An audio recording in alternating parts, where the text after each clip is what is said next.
Today, I'm going to be showing you how to collect transformers during field inventory with Esri field maps. I will go through the process of creating and entering the attributes of the transformer, as well as taking some pictures as well.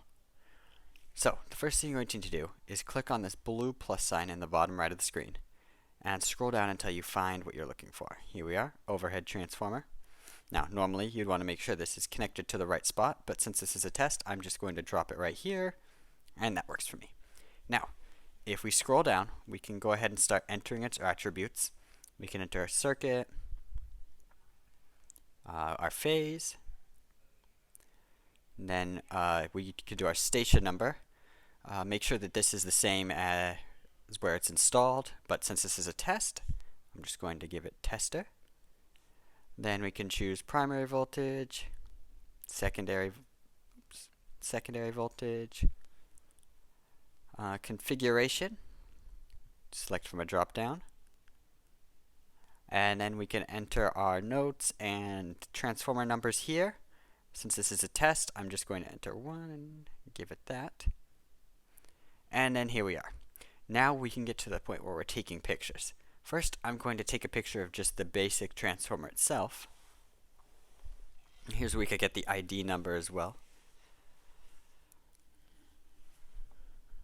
We'll just zoom into our transformer, make sure it's looking good, and snap a picture.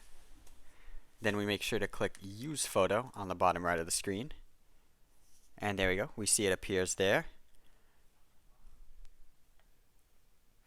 And then we could take another photo as well. This time we're going to try and get the nameplate.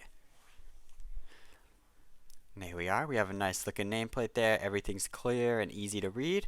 So we go ahead and snap that photo. And then click Use Photo again.